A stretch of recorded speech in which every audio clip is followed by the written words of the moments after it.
ஸ்ரீரங்கம் சட்டமன்ற தொகுதி திமுக, அதிமுக, தாவேகாவில் யார் யாருக்கு சீட்? ஸ்ரீரங்கம் தொகுதியில் அதிமுக, திமுக நேரடி போட்டியில் இறங்கினாலும் முந்தைய தேர்தலில் அதிமுக சார்பில் போட்டியிட்ட கூப்பா கிருஷ்ணன் தாவேகாவின் சார்பில் இந்த தொகுதி ஒதுக்கப்பட்டால் போட்டி மிக கடுமையாக இருக்கும் என கூறப்படுகிறது. ஸ்ரீரங்கம் சட்டமன்ற தொகுதி கள நிலவரத்தை இன்று காண இருக்கிறோம். நமது தேர்தல் திருவிழா 2026 தமிழகத்தின் பல எம்பி எம்எல்ஏக்களின் வெற்றிக்கு வித்திட்ட கிங் 360 தேர்தல் வியூக சாப்ட்வேர் 2026 புதிய வாக்காளர்களின் அப்டேட் விவரங்களுடன் உங்கள் தொகுதியில் உங்கள் வெற்றிக்கு வித்திடுகிறது. உங்கள் வாக்காளர்கள் தொகுதி, பூத், ஆண், பெண், வயது என பல வகைகளில் ஒரே நொடியில் உங்கள் விரல் நுனியில் bulk WhatsApp, bulk voice call, viral தேர்தல் பிரச்சாரங்கள், ட்ரெண்டிங் செய்திகள் என கிங் 360 தேர்தல் வியூக பணிகள் குறித்த விவரங்களுக்கு உடனடியாக இணைந்திடுங்கள்.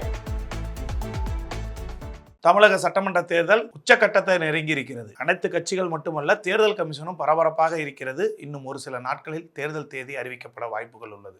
ஸ்ரீரங்கம் சட்டமன்ற தொகுதி கள நிலவரத்தை இன்று காண இருக்கிறோம். நமது தேர்தல் திருவிழா 2026 இந்த தொகுதியில் திமுக, அதிமுக, தாவேகாவில் போட்டியிடக்கூடிய உத்தேச வேட்பாளர் பட்டியல் இன்று வெளியாக உள்ளது. அதில் யார் யாருக்கு சீட், வெற்றி வாய்ப்பு எப்படி இருக்க போகிறது என்பது குறித்து இன்று விரிவாக பார்க்க இருக்கின்றோம். திருச்சி மாவட்டத்தில் உள்ள ஸ்ரீரங்கம் சட்டமன்ற தொகுதி தமிழகத்தின் பழமையான சட்டமன்ற தொகுதிகளில் ஒன்று. அரசியல் ரீதியாகவும் ஆன்மீக ரீதியாகவும் புகழ்பெற்ற தொகுதி இது. காவிரி மற்றும் கொள்ளிடம் ஆறுகளுக்கு இடையே அமைந்துள்ள ஒரு ஆற்று தீவு தான் ஸ்ரீரங்கம். இங்குள்ள ரங்கநாத சுவாமி கோவில் இந்தியாவின் மிகப்பெரிய கோயில் வளாகத்தை கொண்டுள்ள கோவில் என்பதோடு 108 திவ்ய தேசங்களில் முதலாவதாக போற்றப்படுவதும் இந்த ரங்கநாத சுவாமி கோவிலின் சிறப்பு தான். முன்னாள் முதலமைச்சர் ஜெயலலிதா 2011ஆம் ஆண்டு இந்த தொகுதியில் போட்டியிட்டு வெற்றி பெற்று முதலமைச்சரானதால் அரசியல் ரீதியாக முக்கியத்துவம் பெற்ற தொகுதியாக பார்க்கப்படுகிறது. இந்த தொகுதியில் நெல், வாழை, கரும்பு மற்றும் தென்னை ஆகியவை பயிரிடப்பட்டு வருகிறது. மல்லிகை, பிச்சிப்பூ, சாமந்தி போன்ற மலர்கள் சாகுபடியும் வெற்றிலை விவசாய பகுதிகளாக அதிக அளவில் இந்த தொழில்கள் நடைபெற்று வருகிறது.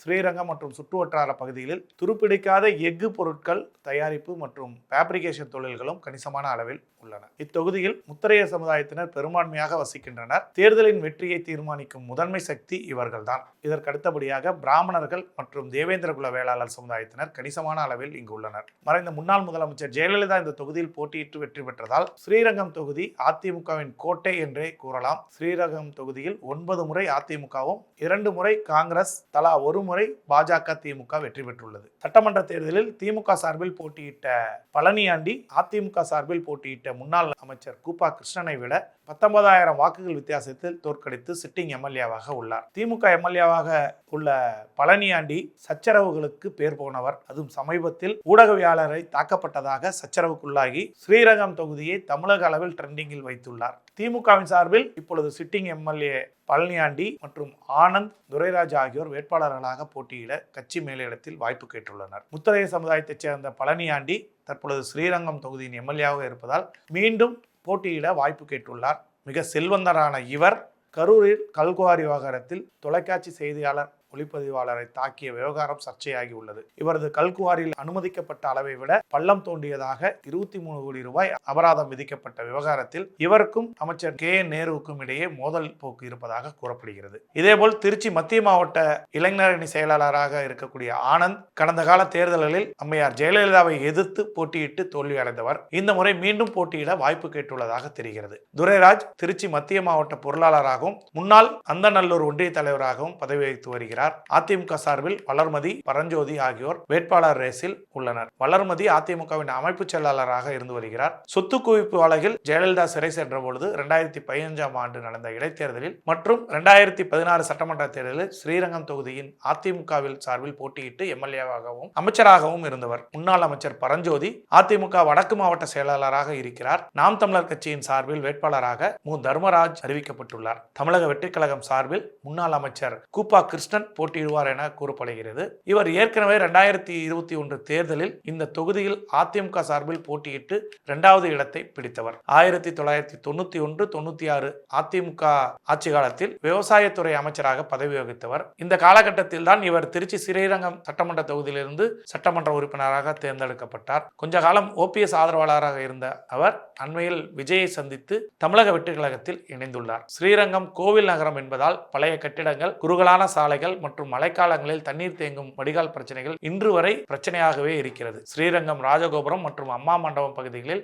தினசரி போக்குவரத்து நெரிசலை சமாளிப்பதற்கான திட்டங்கள் தேவை என்பது அந்த பகுதி மக்களின் தொடர் கோரிக்கையாக இருந்து வருகிறது. காவிரி மற்றும் கொள்ளிடம் ஆறுகளில் நீர்ப்பாசனம் மற்றும் ஆற்றங்கரைகளை முறைப்படுத்த வேண்டும். இளைஞர்களுக்கு வேலைவாய்ப்பை உருவாக்கும் தொழில் முனைவு மற்றும் உள்ளூர் கைவினைப் பொருட்களை மேம்படுத்த நடவடிக்கை வேண்டும். ஸ்ரீரங்கம் தொகுதிக்கு உட்பட்ட காவிரி ஆற்றுப்படுகையில் தடுப்பணைகள் அமைக்கப்பட வேண்டும் என்பவை இந்த தொகுதி மக்களின் நீண்ட நாள் கோரிக்கையாக இருந்து வருகிறது. திருச்சியிலிருந்து வயலூர் செல்லும் சாலை விரிவாக்க பணிகளுக்கு நிதி ஒதுக்கியும் இதுவரை பணிகள் தொடங்கப்படவில்லை என்பதும் இந்த தொகுதி மக்களின் மனக்குறையாகவே இருந்து வருகிறது. ஸ்ரீரங்கம் தொகுதியில் அதிமுக, திமுக நேரடி போட்டியில் இறங்கினாலும் முந்தைய தேர்தலில் அதிமுக சார்பில் போட்டியிட்ட கூப்பா கிருஷ்ணன் தாவேகாவின் சார்பில் இந்த தொகுதி ஒதுக்கப்பட்டால் போட்டி மிக கடுமையாக இருக்கும் என கூறப்படுகிறது. நாம் தமிழர் கட்சியின் வேட்பாளர் கணிசமான ஓட்டுகளை பெறுவதற்கான வாய்ப்புகளும் உள்ளன. இந்த தொகுதியின் வெற்றி தோல்வியை இறுதியில் தான் கணிக்க முடியும். ஏனென்றால் 4 முனை போட்டியில் மும்முனை போட்டியில் சரிசம பங்கில் போட்டியிட போக வாய்ப்பு அதிகமாக தென்படுகிறது. நாளை இன்னொரு தொகுதியிலிருந்து உத்தேச வேட்பாளர் பட்டியலை காணலாம். பாருங்கள். தமிழகத்தின் பல MP, MLAக்களின் வெற்றிக்கு உதவிய கிங் 360 எலெக்ஷன் மேனேஜ்மெண்ட் சாஃப்ட்வேர் இப்பொழுது 2026 புதிய அப்டேட்டுகளுடன் உங்கள் சட்டமன்ற தொகுதியின் வெற்றியை உறுதி செய்ய காத்திருக்கிறது. கீழுள்ள லிங்கில் இணைந்து உங்கள் வெற்றியை சாத்தியமாக்கிக் கொள்ளுங்கள். தமிழகத்தின் பல MP, MLAக்களின் வெற்றிக்கு வித்திட்ட கிங் 360 தேர்தல் வியூக சாஃப்ட்வேர் 2026 புதிய வாக்காளர்களின் அப்டேட் விவரங்களுடன் உங்கள் தொகுதியில் உங்கள் வெற்றிக்கு வித்திடுகிறது. உங்கள் வாக்காளர்கள் தொகுதி, பூத், ஆண், பெண், வயது என பல வகைகளில் ஒரே நொடியில் உங்கள் விரல் நுனியில் bulk WhatsApp, bulk voice call, viral தேர்தல் பிரச்சாரங்கள், ட்ரெண்டிங் செய்திகள் என கிங் 360 தேர்தல் வியூக பணிகள் குறித்த விவரங்களுக்கு உடனடியாக இணைந்திடுங்கள்.